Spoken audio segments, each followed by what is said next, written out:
Sedat Ulugana li ser hesabê xwe yê medyaya civakî nîrxandinek li ser van wêneyan parve kir û diyar kir ku yek ji hûrguliyên di wêneyan de goreyek rengîn a Dêrsimê ku li ser lingê kesekî ku pêlava wî di dema darvekirinê de ketibû tê dîtin û ha got. Piştî 89 salan me wêneyên darvekirina Seyid Rıza û hevalên wî dîtin. 89 sal berê Seyid Rıza û kurê wî 5 rêberên Dêrsimê hatin darvekirin. Wan bi tunekirina wêneyan tu tomarên dîtbariyên bîranînê nexwestin bihêlin. Piştî 89 salan dîmenên bîranînê derketin holê. Tolhildana darvekirinek neqanûnî hatiye girtin. Carnan pêlav ji darvekirinê dikevin.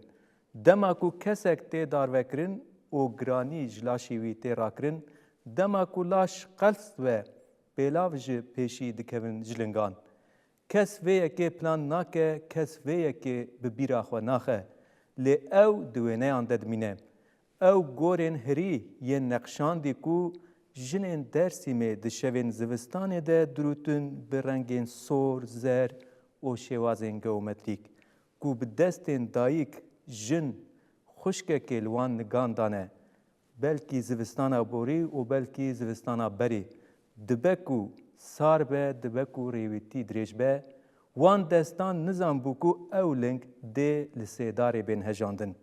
Wêneyên darvekirinê bi piranî rû an jî ciyên ku rê lê tunene digirin. Lê di wan wêneyan de çav ber bi jêr ve diçin. Ber bi lingan ve, ber bi pêlaveke ketî ve, ber bi gorên neqşkirî ve yê mayî ve. Neqş hîn jî li were, ruh ji laş derketiye, nav hatiye jêbirin, rû hatiye xurandin.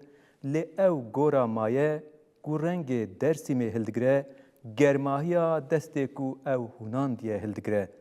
Em dîroknas belgeyan dixwînin, lê carnan belge gore ye û ew gora tiştekî ku dibêje tu arşîv nikare bêje.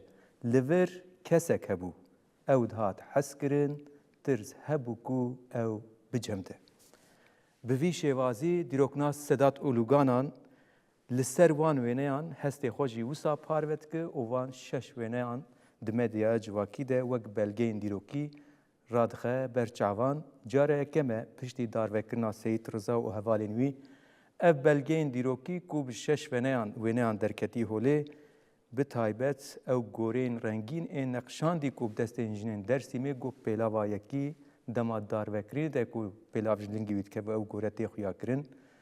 Hîn zêdetir hestên vê atmosfera wê demê didin nîşandayîn ku wî jî bi hestên xwe wisa parve kiriye.